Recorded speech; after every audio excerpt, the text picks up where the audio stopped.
ఎన్నికలు వచ్చినటువంటి సందర్భంలో రకరకాల అంశాలు ముందుకొచ్చి ఇక్కడ ఇదివరకు వచ్చినంత మంచి రిజల్ట్ మనకు రాలేదు.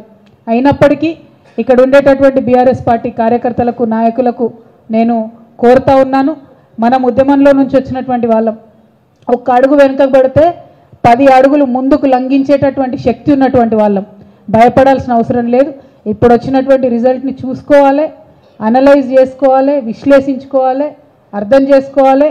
ఎక్కడ తప్పు జరిగింది, ప్రజల ప్రేమను ఎక్కడ కోల్పోయినామన్న విషయాన్ని అవగాహన వేసుకోవాలి, పట్టుబట్టాలి, కొట్లాడాలి, మళ్ళా పోయిన కాడనే తిరిగి సంపాదించుకోవాలి. అందులో వెనుకపోయేది లేదు, గుండె ధైర్యం కోల్పోవాల్సినటువంటి అవసరం అసలుకే లేదు. ఎందుకంటే మనం పనిచేసినాం, హార్ట్ఫుల్గా పనిచేసినాం, మనము ప్రాణ సమానంగా పాలమూరును భావించి పనిచేసినాం తప్ప రాజకీయం చేయదలుచుకోలేదు. వాళ్ళు రాజకీయం చేసిండ్రు, ప్రజలను మభ్యపెట్టిండ్రు, రిజల్ట్ ఇట్లా వచ్చింది. అయినప్పటికీ ఇవాళ బీఆర్ఎస్ పార్టీ అంటే ఒక శక్తి.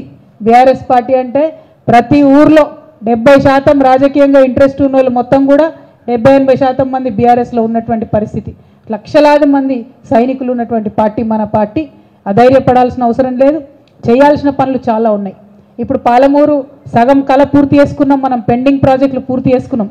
పాలమూరు రంగారెడ్డి అనేటటువంటి ప్రాజెక్టు కృష్ణా జలాలను పర్మనెంట్గా పాలమూరుకి మళ్ళీ ఇచ్చేటటువంటి ప్రాజెక్టు.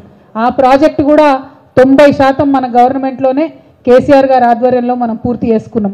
ఏనుగెళ్ళింది తోక ఎక్కింది అంటారు, గట్లుంది ఇప్పుడు దాని పరిస్థితి. 90% పని ఆల్రెడీ అయిపోయింది, ఇంకా 10% పని మిగిలింది. మన పాలమూరు రంగారెడ్డి లిఫ్ట్ ఇరిగేషన్లో మనకు 5 పెద్ద పెద్ద రిజర్వాయర్లు ఉన్నాయి. 69 టీఎంసీలతోని కడుతున్నటువంటి ప్రాజెక్ట్ ఇది. మన నార్లాపూర్ కావచ్చు, ఏదుల కావచ్చు, వట్టెం కావచ్చు, కరివెన కావచ్చు, ఉద్దండాపూర్ కావచ్చు, రిజర్వాయర్లు అన్నీ కూడా 90% అయిపోయినాయి. మెయిన్ కెనాల్ ఏదైతే ఉందో దాంట్లో కూడా వర్క్స్ అయినాయి. అందులో నార్లాపూర్లో మీ అందరికి గుర్తుంటుంది, కేసీఆర్ గారు వచ్చి ట్రయల్ రన్ కూడా చేసిపోయినటువంటి సందర్భం. సో ఇప్పుడు మిగతా 10% వర్క్ మాత్రమే ఫినిష్ అవ్వాల్సి ఉంది. దానికి సంబంధించి ఒకవేళ మనం ఆ పనులన్నీ పూర్తి చేసుకుంటే ఇంకొక 10 లక్షల ఎకరాలకు పాలమూరు జిల్లాలో నీరు పారేటటువంటి ఆస్కారం ఉంది. ఇంకొక 2 లక్షలు మన వికారాబాద్, కొడంగల్, అట్లానే నల్గొండ ఇవన్నీ కూడా కలిపి మొత్తం 12 లక్షల ఎకరాలకు నీళ్లు పారేటటువంటి ప్రాజెక్టు పాలమూరు రంగారెడ్డి ప్రాజెక్టు. మరి ఇదే పాలమూరు నుండి ఇవాళ కాంగ్రెస్ పార్టీ నుండి సీఎంగా గౌరవనీయులు రేవంత్ రెడ్డి గారు ఎన్నికైనారు.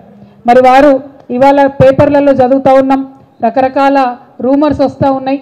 పాలమూరు రంగారెడ్డిలో ఆల్రెడీ వర్క్స్ ఏవైతే చేస్తూ ఉన్నారో వాటన్నిటినీ క్యాన్సిల్ చేస్తారని చెప్పి, క్యాన్సిల్ చేసి మళ్ళా కొత్తగా టెండర్ పిలుస్తారు అని చెప్పి చెప్తా ఉన్నారు.